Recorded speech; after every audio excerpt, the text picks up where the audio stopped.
Okay, díomh cairde iad a céan an seo.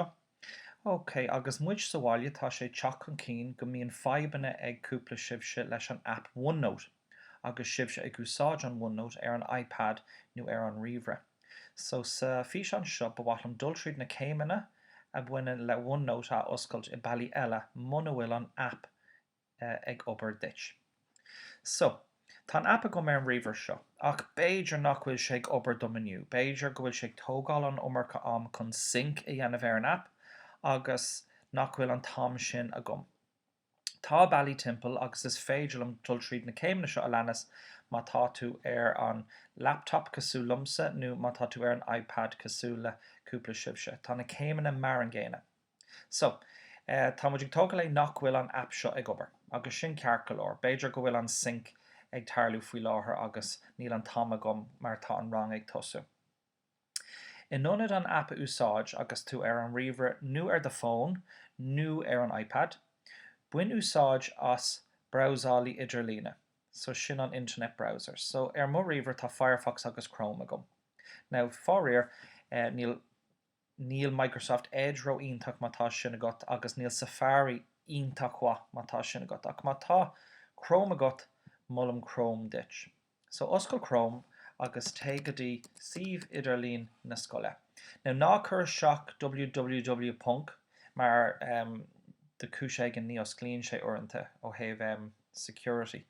Ach má churann tú gcrockrm.ie isteach, té chuig suíomh idirlín na scoile agus tucaí sé sin suas.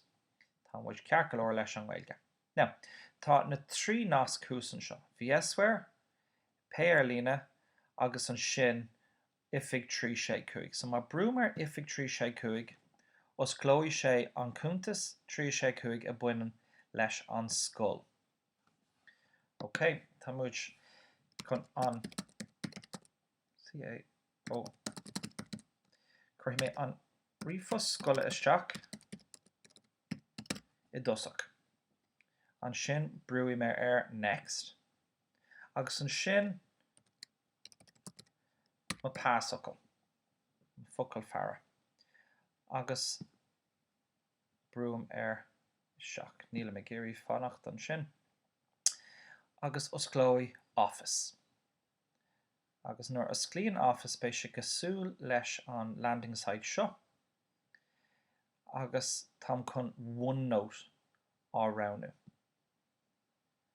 Agus má brúim seach go OneNote, osclói OneNote ar líne. So tucaí lista do mo OneNote suas an seo. Agus an sin is féidir am dul isteach chuig an OneNote tríd an browser seo. So ní bé an app in úsáide gom ar chur ar bith. Agus nuair tagann sé sin suas, bé deise gom féchant ar gach rud atá isteach sa OneNote sin. So sin na céimeanna a tógann tú ar laptop, nó iPad, nó phone, chun OneNote a oscailt muna bhfuil an app ag obair mar is ceart dit. So má tá ceist ar bith a goibh is féidir le teacht a deagháil leis an scoil, leis an múnseir ag asúil nó linne atá cleachtaithe ag úsáid an OneNote.